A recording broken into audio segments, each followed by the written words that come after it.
Hey guys, welcome back to my channel. My name is Mike. You guys are welcome to me and Mike's Intellectual Corner. On today's episode, we are diving into Napoleon and the legendary black general Thomas-Alexandre Dumas. Without further ado, just like always, we're just going to dive right into it. So let's go.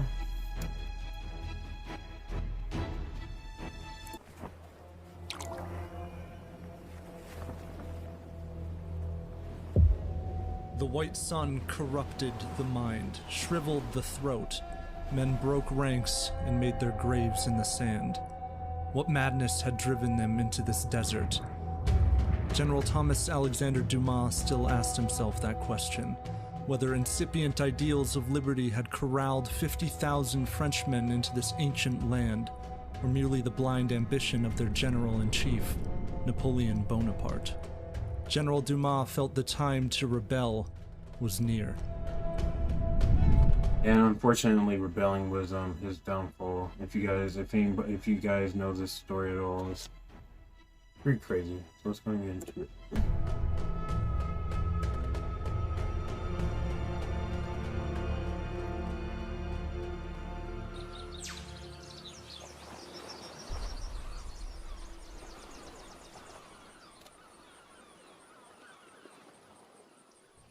Antoine David de la Paiterie was still hiding.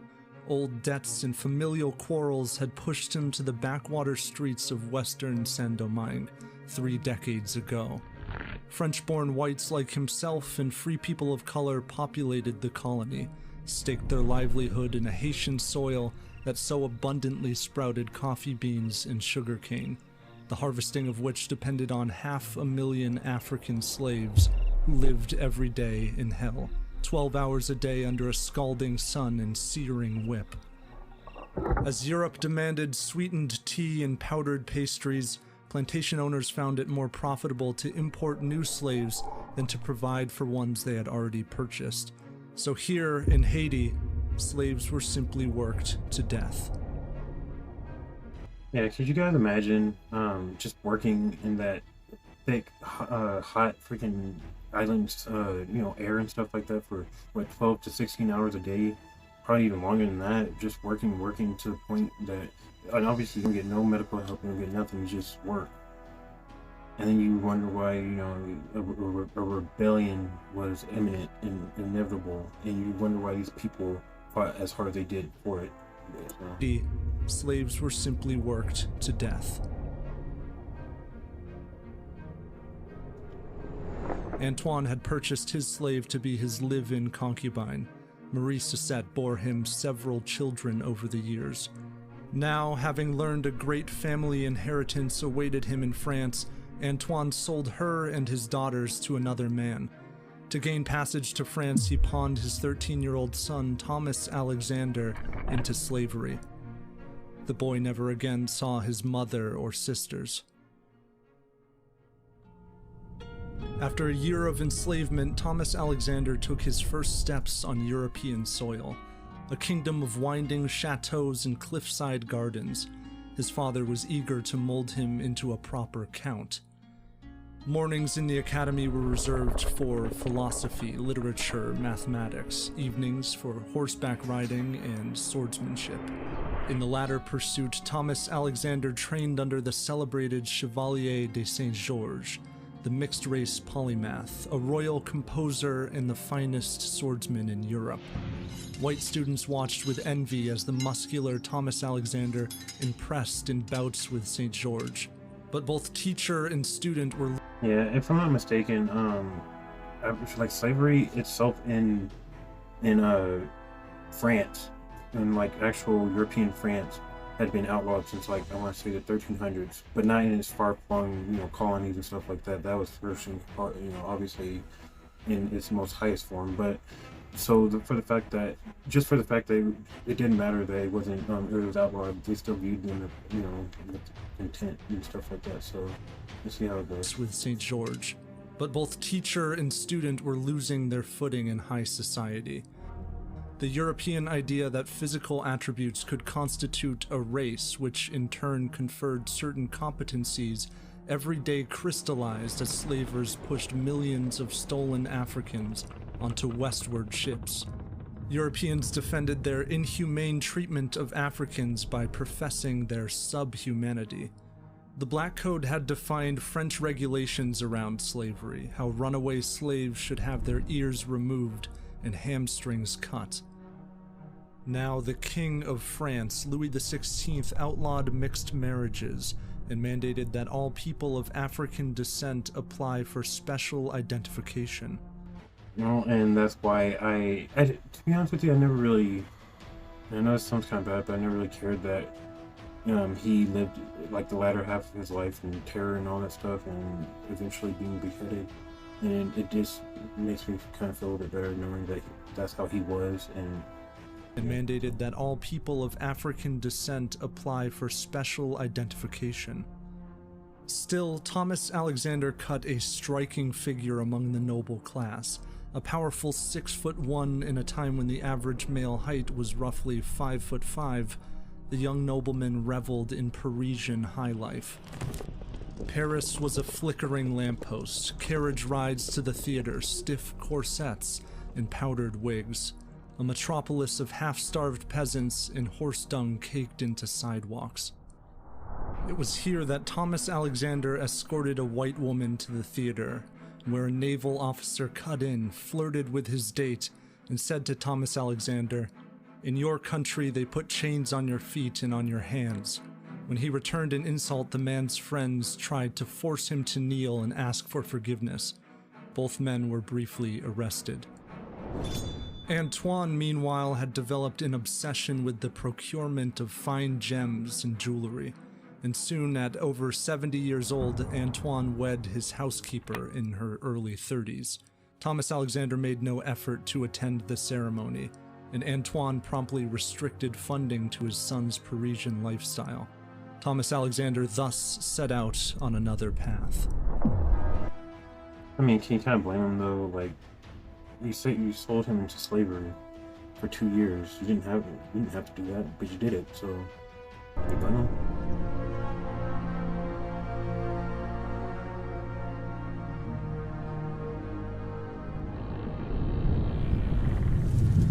A troubling force stirred in France.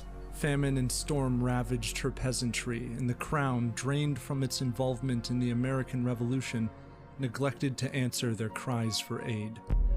Rather, King Louis XVI sought to levy a harsh tax on exclusively the common people, whose marginalized representatives forcefully responded by founding their own legislative body. In clamorous riots, commoners and aristocrats called for liberty and republicanism. Yeah, so as we all know, the French Revolution was essentially not mainly started, but it, like, the tipping point was whenever the first two estates, if I'm not mistaken, like you said, the nobility and the clergy, put a huge heavy tax on the third estate, which would be like all of us, the common people. And obviously, common people are usually 99% of any country, so that's never really good to do, and we see what happened when it questioned the sanctity of monarchy and felled the symbols of the old order. The king had little choice but to concede the validity of their legislative assembly. In the heat of revolt, violent opportunists also roamed the countryside, setting ablaze elegant estates and robbing and slaughtering noble and common folk alike. Troops were called to safeguard these lands. Some miles north of Paris, a soldier rode into town, navigating unsteady cobblestone with an upright air of refinement. Though a lowly private, the man who now called himself Alex Dumas guarded his honor with vigilance. He had recently dueled 3 fellow cavalrymen and defeated them all. His father, Antoine, had died a few weeks after he enlisted. Alex Dumas had hoped to join as an officer, as nobles did, but the color of his skin... But luckily, the revolution kind of, just like how it remedies that for Napoleon, and the fact that Napoleon, without the revolution, wouldn't have been able to get where he was, it does the same thing for Alexandre Dumas. And that's why I kind of liked it, because it really did make everything equal until, Napoleon came through and kind of effed that all up. An officer, as nobles did, but the color of his skin served to undermine his noble bloodline. In town, Dumas lodged with the innkeeper, Claude Labouret, and his family. In the coming months, he regaled his hosts with courtly manners. Their 20-year-old daughter, Marie-Louise, was infatuated. Long conversations with his hosts revealed a shared enthusiasm for the revolutionary government, which now declared the inalienable rights of all citizens. Dumas eventually asked his host for his daughter's hand in marriage, and Claude Labouret obliged on the condition that Private Dumas obtained at least the rank of sergeant. 10 days later, Dumas left behind his fiancée to continue on the warpath. The revolution was in full swing. Its most vocal devotees endeavored to topple and reconstruct what they viewed as an unjust society. In the succeeding years, the assembly abolished the nobility and forced the clergy to swear allegiance to the state. The king attempted to flee Paris and spark a counter-revolution to restore himself as an absolute monarch. He was recognized and arrested. The people denounced Louis as a traitor, so the legislative decision to allow him to retain his throne in a constitutional monarchy sparked uproar. Dumas and his cavalry stormed. Yeah, or as we know, freaking revolts and revolution was going through I don't know how large their empire was at this point, but it was going out through pretty much most of their territories, because Haiti's about to have their revolution too. Because, I mean, how you can't even get mad at them too, because like how do you get mad at somebody for wanting their freedom, wanting their rights, when you're literally doing the same thing in your home country? You know what I'm saying? Even though that's your colony, yes, you know what I'm saying. Stormed into Paris to manage hostile crowds at the Champ de Mars. Here, he witnessed national troops under Marquis de Lafayette open fire on protesters in a massacre. But this irrepressible call for liberty and equality now echoed beyond France. In Saint-Domingue, the island of slaves revolted, mobilizing the very ideals espoused by the French Revolution. But, as in America, a doctrine of liberty had been raised alongside a lucrative tide of racial prejudice, which sought to define precisely who deserved inalienable rights. The legislators of France refused to abolish slavery or bequeath their fruitful Haitian colony. Yeah, so much so, actually, not a lot of people know this. I'm sure France probably doesn't want a lot of people to know this, but they actually made Haiti pay for that revolution, for their own freedom, all the way up until, like, I want to say, like, 1960s or something like that. So they made them pay for their own freedom from slavery for that long. And yeah, it's, obviously that's not right, and I feel like, you know, if that got brought up to the attention, because, you know, Haiti is so poor right now, it just doesn't sit right, you know what I'm saying? Because that was a lot of money that they had to pay back, but, you know, it's just, I guess it's just one of those things. They were presently concerned with the nagging presence of Louis XVI. The king used his remaining authority to block their attempts at radical reform, and Prussia and Austria threatened violence should any harm befall him. The French National Guard responded by storming the king's palace in 1792. They killed his Swiss guards, locked Louis in a dungeon, and abolished the monarchy. The move stoked armed conflict with surrounding kingdoms, who threatened to restore monarchical order in France. On these battlefields, Alex Dumas began to make a name for himself in the daring rush of cavalry. He received an invitation from an old friend. Chevalier de Saint-Georges had founded the Black Legion, a free army of black and mixed-race soldiers, and he entrusted Dumas to be his second in command. In daily charges, Dumas cut down enemy troops and took many more prisoner. He often shouldered the de facto command of the Black Legion, as Saint-Georges and the other officers spent much of their time in Paris, boozing and socializing. In time away from the front, Dumas returned to the countryside and at last married Marie-Louise. Only a couple of months later, the latest iteration of the French Parliament voted on the fate of their deposed king. In January of 1793, Louis was publicly beheaded. War continued, but the Black Legion... Yeah, the Age of Terror is definitely here, or the Age of the Guillotine, which is, if you know anything about the French Revolution, that was like the go-to thing to kill anybody with the guillotine, and it killed a lot of people during that revolution. One of the bloodiest revolutions in history. Disbanded after the Ministry of War accused Saint Georges of using government funds to buy horses and sell them for a profit. So Alex Dumas traversed the fronts in leadership posts for the French armies of the North and West Pyrenees. Amidst the frenzy, Dumas found just 4 days to spend with his newborn daughter, Marie, before riding out again. Civil war ate at France from the inside, and the mighty armies of Europe, Spain, Portugal, Naples, Austria, and Great Britain, harassed its borders. The French National Convention formed the Committee of Public Safety, 9 powerful deputies to root out both the foreign and domestic enemies of the revolution at all costs. These leaders of France performed an ongoing self-lobotomy in the name of liberty. Which pretty much means they were going to, pretty much harm themselves, harm their country to root out, royalists and stuff like that for this revolution. Of liberty, an undaunting quest to destroy the persons and symbols of impure tradition. The sleeping kings of old were torn from their tombs, their bones scattered in mass graves. The church and its shattered monuments were usurped by the cult of the supreme being, and time itself was bent to deify the revolution. And every day the blade fell on the necks of seditious men and women,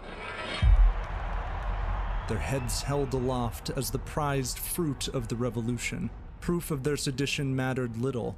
As one deputy declared, "You must punish not only the traitors, but the apathetic as well. You must punish whoever is passive in the Republic." Which is insane, because that means that by that knowledge, or by that logic, you can kill a person's family that just watched their family member be beheaded before them because they're apathetic, like, you know what I'm saying? And somebody who's just staring in the crowd and be like, "Hey, look, you know what I'm saying? They're why are they crying? Why are they sad? They must be apathetic to this." You know what I'm saying? It's like it's almost like, where's the madness in type of thing, is passive in the Republic. The Committee of Public Safety frequently executed unsuccessful French generals in front of their own troops, and in the bitter winter of 1793, the committee delivered Dumas an impossible task. Dumas took command of 50,000 men stationed around the glacial terrain of Mont-Cenis. As general of the Army of the Alps, he was to drive out the Austrians and Piedmontese and clear the way to spread the revolution eastward. But to be honest with you, for being an impossible task, it's actually kind of an honorable task too, to be given 50,000 men. That's a lot of men. 50,000 men to clear the way, essentially help to defeat or clear the way for this invasion into Sardinia. That's pretty big. Revolution eastward. But sinking dunes of snow still blocked the mountain passes, and Dumas bluntly refused to make the assault under current conditions. The Committee of Public Safety made known its dissatisfaction at his delay. The National Convention wants its generals to obey the orders of the committee. You will answer with your head for their implementation. The guillotine casts a shadow on his every move. Still, Alex Dumas maintained faith in the nobler principles of the revolution. France finally abolished slavery, and Dumas addressed his troops. "I was born in a climate and among men for whom liberty also had charms, and who fought for it first.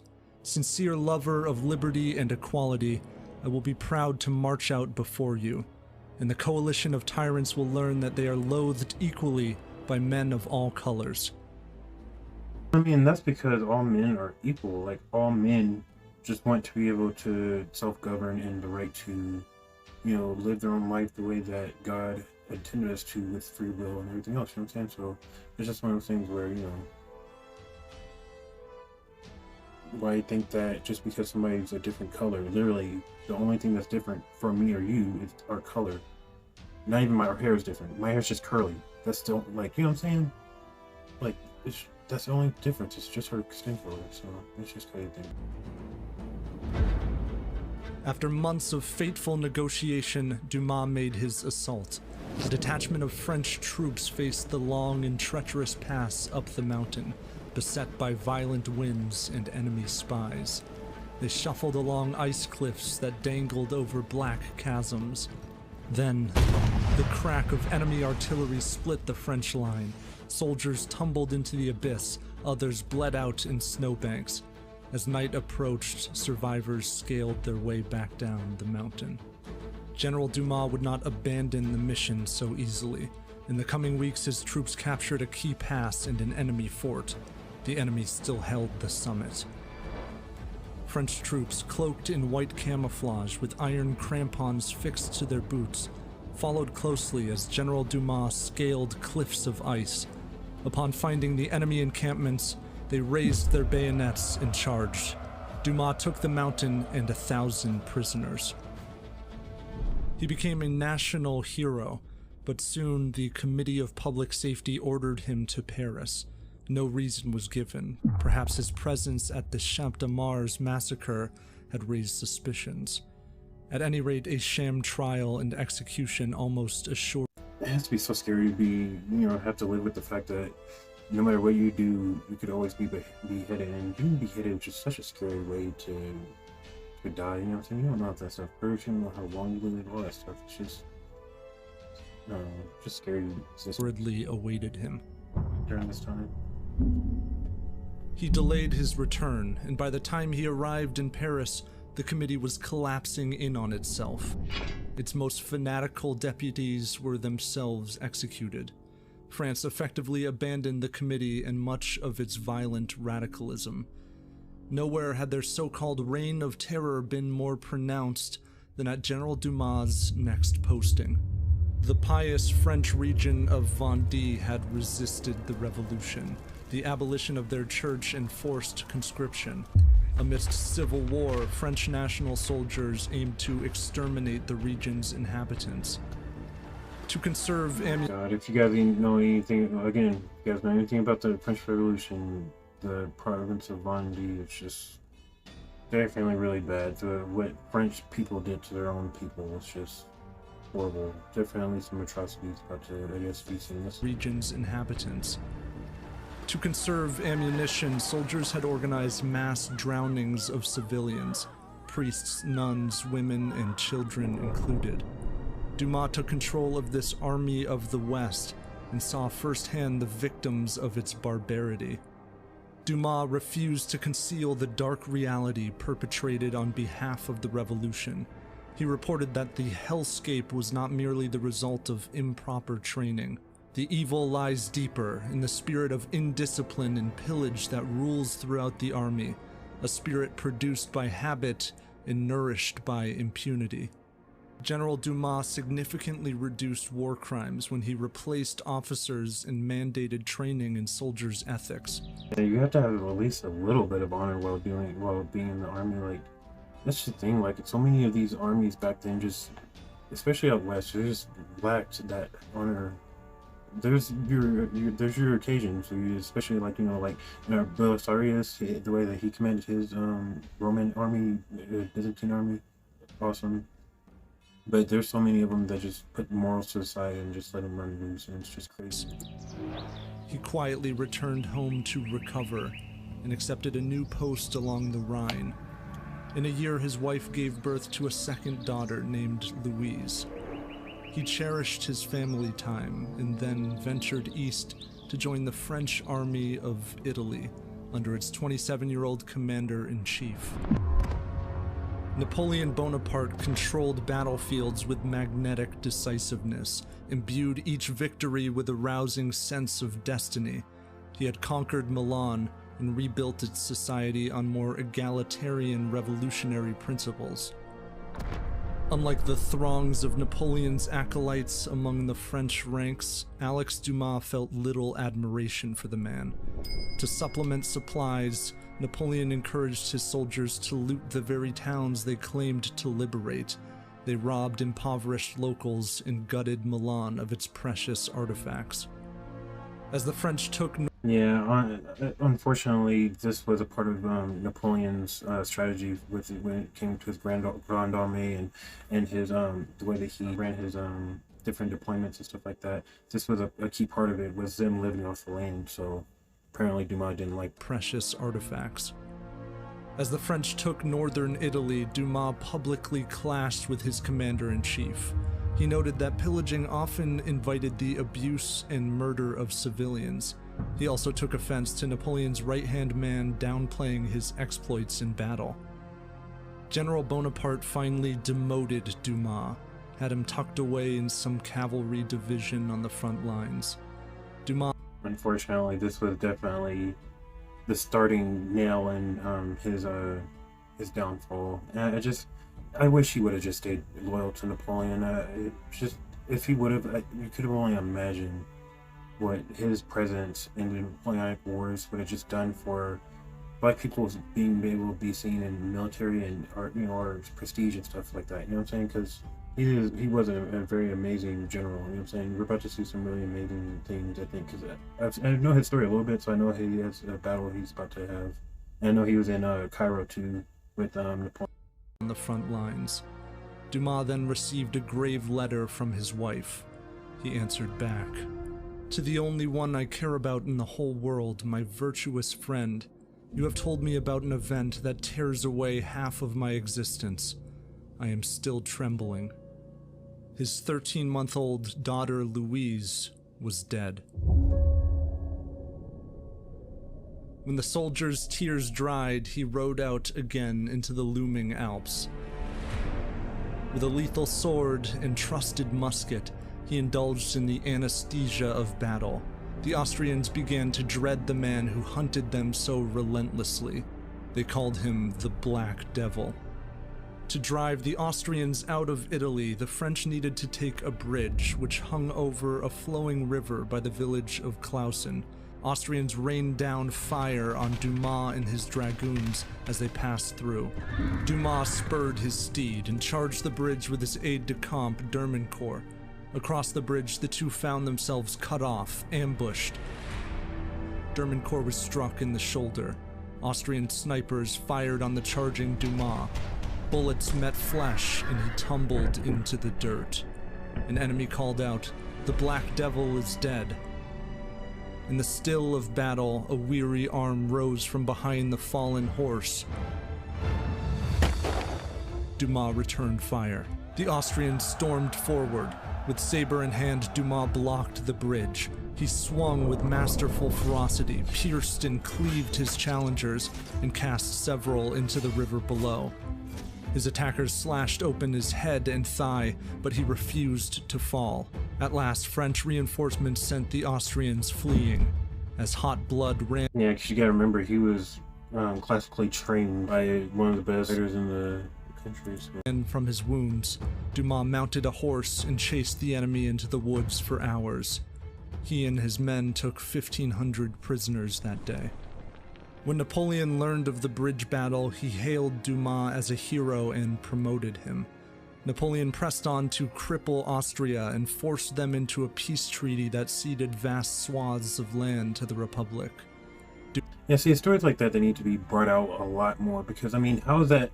That has to be on the exact same scale of legendariness and bravery that we saw whenever we saw Marshal Ney fight through what he had whenever he had 6,000 troops against 40,000 Russians on their retreat from Moscow, and he was able to bring back at least 600 of them back to the army so that they can get out. Like, how is that no different? You know what I'm saying? That was even more freaking legendary. So it's one of those things that I don't like, that I feel like just got swept under the rug for a certain reason or another, but definitely needs to be brought out a lot more. Into the Republic.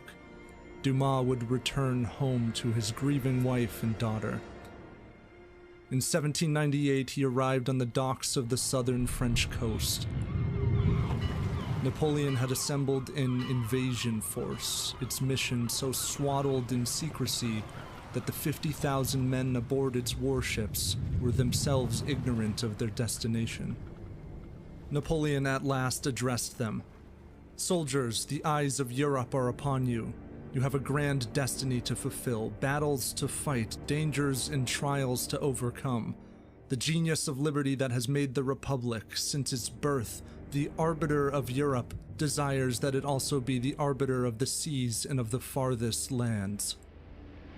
Of course, he's talking about fighting the Ottomans and Mamelukes. I'm pretty sure it's Ottomans, wasn't it? But I know it was the Mamelukes in Egypt. The fleet waded into the Mediterranean, just past the gaze of lurking British warships. Napoleon had meant what he said. He believed fate now presided over this mission. As a boy, he had pored over the pages of history and desired to join the pantheon of great conquerors. He wrote, "I dreamed of many things, and I saw how I could realize all my dreams."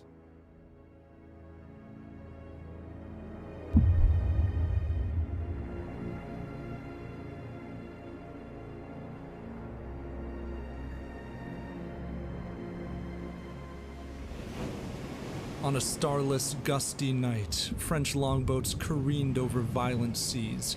Dozens of sailors fell overboard, disappeared into black waves. At last, they reached the shores of Alexandria. The people of Egypt had for half a millennia languished under the iron rule of their former European slaves, the Mamluks.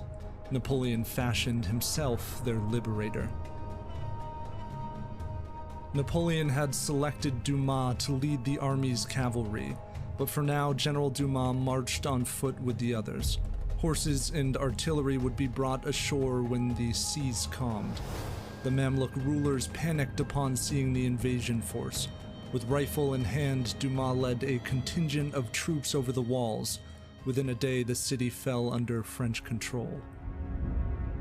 The golden age of Alexandria had long since passed. Its derelict cityscape failed to meet the French demand for horses and supplies. Napoleon nonetheless endeavored to press on and strike the true heart of Mamluk power.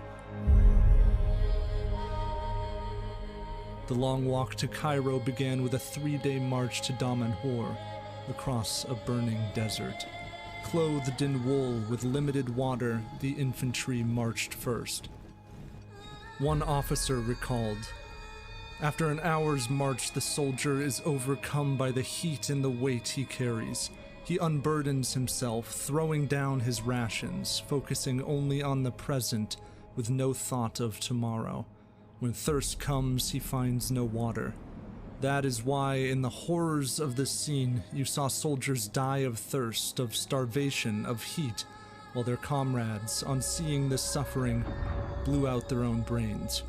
It makes you wonder, like, what was the logistics and planning on going over here? Like, what was the planning on once we got there? Now what? You know what I'm saying? Because 40 miles in the desert in the summer.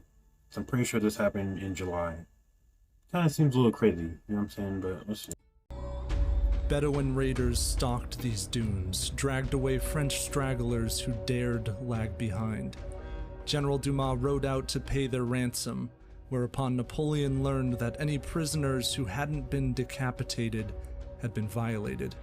Dumas and Napoleon trekked across the desert on horseback and met the weary infantry in Damanhur.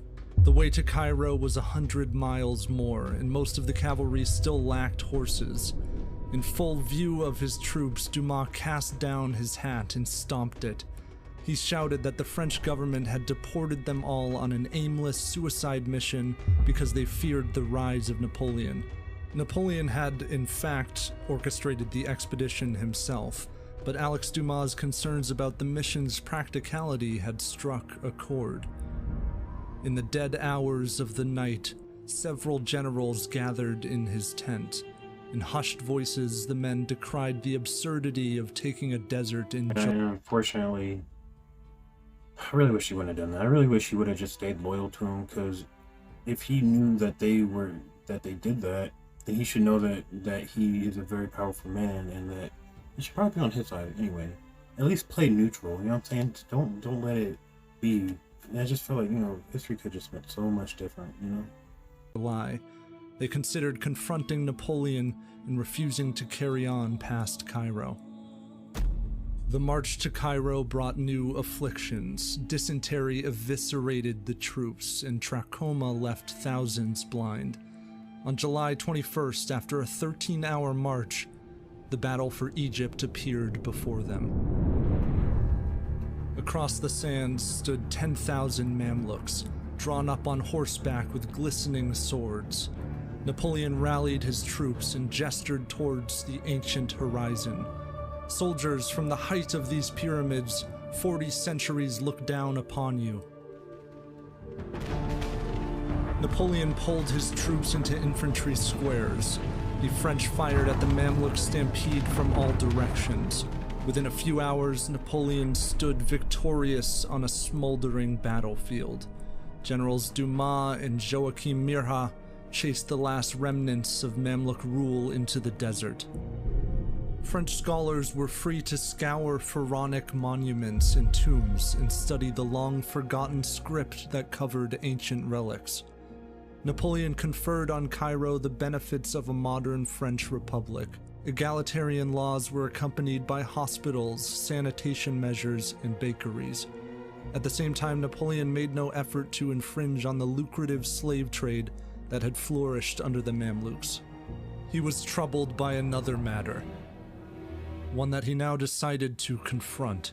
Napoleon stormed into the quarters of his cavalry commander and stared up at Alex Dumas. "You have preached sedition. Beware that I don't fulfill my duty, for your 6 feet and 1 inch would not prevent you from being shot in 2 hours." Dumas requested that he be allowed to return to France, and Napoleon gave his consent. So if you guys don't know what sedition means, it's pretty much talks of revolt and revolution and stuff. So it's essentially what he did in the tent, and obviously one of the other generals went back to Napoleon to let him know what happened. So that, on top of all of the Dumas criticism that Napoleon has already been hearing, firsthand and already doesn't like, on top of what happened, obviously a few years ago. Yeah, this is what happened, and to be honest with you, I feel like Napoleon kind of takes this a little hard. To be honest with you, I feel like this was really personal to him, and I feel like a few different reasons why. If obviously, as we know, he reinstated a few different things later on, but let's go ahead and keep going. We'll get to it.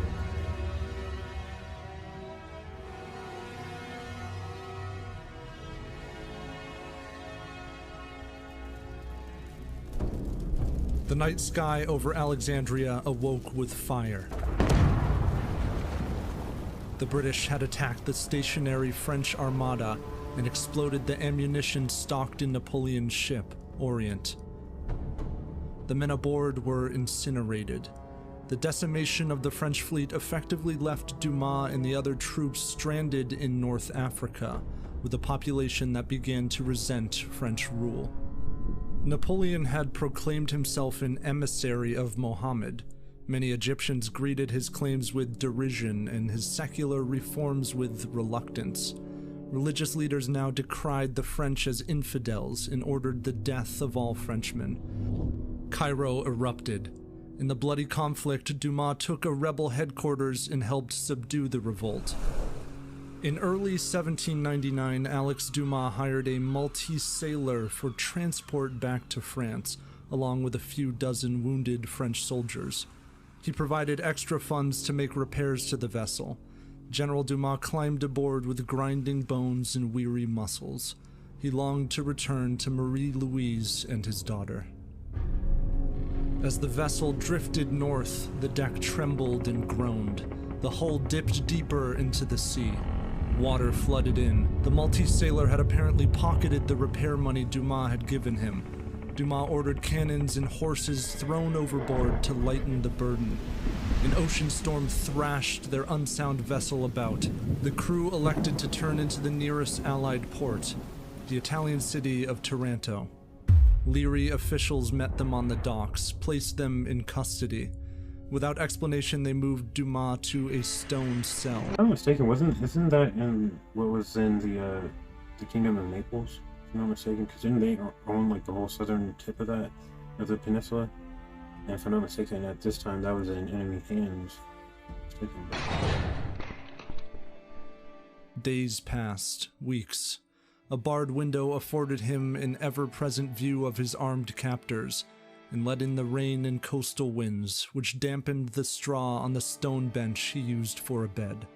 Each day the jailers came by to deliver a few biscuits, and each day Dumas begged them to speak with the governor and resolve whatever misunderstanding had provoked his imprisonment. The guards mocked him.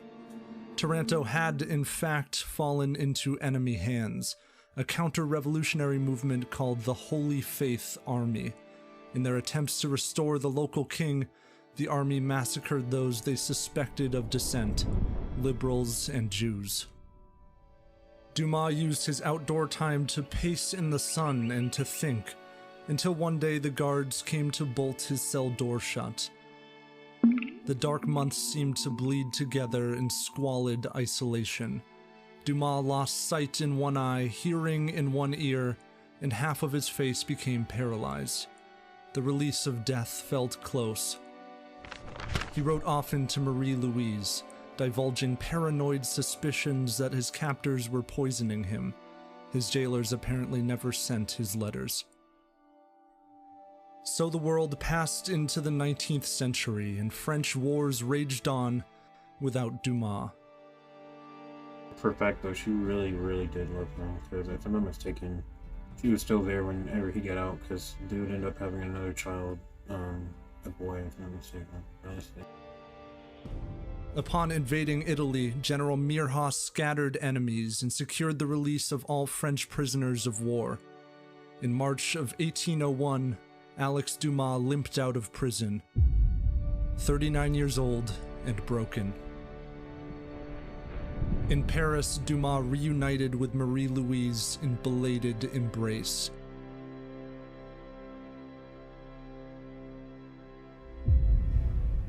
The revolutionary France for which Dumas had fought died while he was behind bars when Napoleon returned from his desert campaign and staged a coup. For all the stability this new state offered, its veneer of democracy took the feeble forms of contrived rhetoric and useless legislative bodies. Napoleon Bonaparte was its de facto dictator. At home, Dumas doted on his young daughter and regained his health. His family was suffering. His years in prison had gone unpaid, despite the promises of the French military. He wrote to Napoleon, "I hope that you will not allow the man who shared your work and your dangers to languish like a beggar." The letters went unanswered. As Dumas had come to expect, the ideals publicly espoused by Napoleon were frequently tools for personal and political expediency. Napoleon admitted as much. "I finished the war in Vendée by making myself a Catholic. I established myself in Egypt by converting to Islam. I won minds in Italy by becoming a reactionary. If I governed the Jews, I would rebuild the Temple of Solomon." Though he preached egalitarianism, Napoleon's rise had been supported by the formerly slave-owning planter class. He now ordered the recapture of Saint-Domingue and the extermination of its ongoing slave uprising. Napoleon took an erratic approach to slavery. He guarded abolition wherever popular, but may have planned to reinstitute slavery in Saint-Domingue, and maintained it in regions that had fallen out of French hands at the time of the 1794 abolition decree. To consolidate these moves, Napoleon reasserted French white identity. He banned all former officers and soldiers of color from living in or around Paris. Dumas was obligated to apply for special authorization to continue living in his own home. Napoleon's government closed French borders to people of color and blocked mixed marriages. Yeah, see, that's why I also kind of believe that it was just him taking it especially kind of hard because of the fact that implemented all these, but he didn't implement them on the Dumas family. Like that makes sense. Dumas was, although he, obviously he still had to, go out, I guess, and get reform for it. Him and his family were all still permitted to live within Paris's borders, not just France's border, but Paris's borders, and he was still able to live with, his wife, married to her, who was obviously a French white woman. So that's why I just think that it was just because he took it, especially kind of, and also I think he took it hard because if you remember, Alexandre Dumas is from Haiti, so I feel like that's another reason why he took it. So that's another indicator of him taking it hard, because the only place that he wants for slavery is that island right there. Even though he never took it because the people there were too strong-willed, but still, you know what I'm saying? Dumas longed to return to the battlefield, but a military with segregated infirmaries offered no opportunities for a person of color to command largely white troops.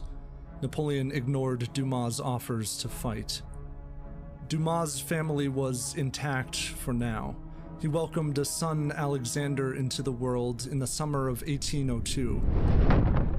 In the birthplace of General Dumas, Saint-Domingue, former slaves made headway in their struggle. In 1804, they at last drove out the French and established the independent nation of Haiti. Napoleon's first first technical loss, if you really want to get technical, something that I don't think really people really think of, and they think of his first loss as in Europe and stuff, where technically this was his first loss because he was in charge of this. Even though he wasn't in charge of the campaign itself, he was still in charge of it. So the loss did not prevent Napoleon from crowning himself Emperor of France that year, as he fended off the combined armies of Europe. Around this time, a heaviness gripped Dumas, an implacable exhaustion, agony in his abdomen. His toddler Alexander accompanied him to the doctor in Paris, and later recalled a meeting between his father and General Mirha to discuss the care of the Dumas family in the near future. Soon after, my father grew weaker, went out less often, rarely mounted a horse, stayed more in his room, took me on his knees with greater sadness. In 1806, Thomas-Alexandre Dumas... That too, because I'm pretty sure Mirha really did probably go and talk to Napoleon, but like I said, Napoleon already turned his back on him by this point, so it didn't matter who talked to him. You know what I'm saying? Even, some of his most favorite, most precious people to him could have talked to him about Dumas, and it wouldn't matter, because to him, he betrayed him. You know what I'm saying? And I guess that kind of hurt. I feel like that hurt him more than anything. In 1806, Thomas-Alexandre Dumas died of stomach cancer.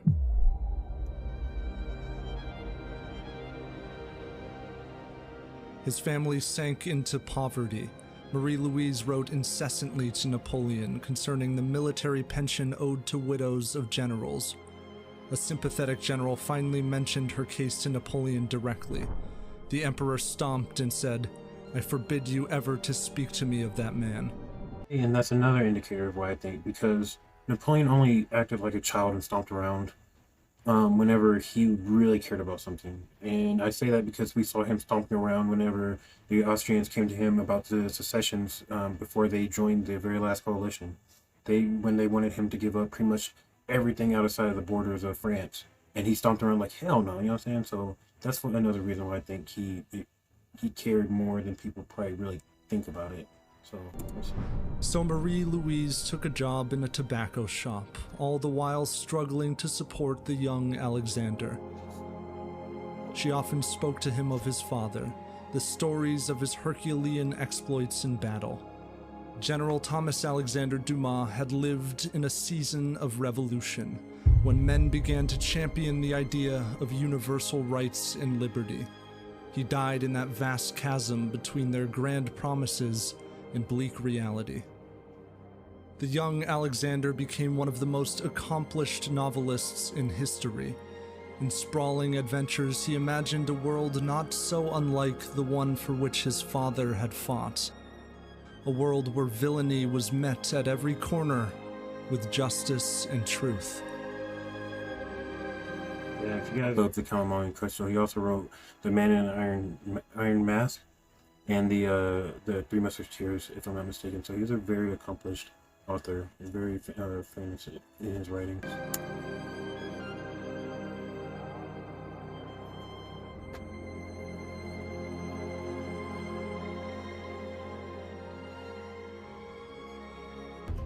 Alright guys, so yeah, that's the end of that one. So definitely an amazing story. I think that could easily be the top box office freaking movie. That's how amazing that is. But in any case, so thank you guys again for joining me on another episode of Mike's Intellectual Corner. Join me on another one if you guys liked it. Don't forget to like, comment, and subscribe. I'll see you guys in another one. I'm out. Peace.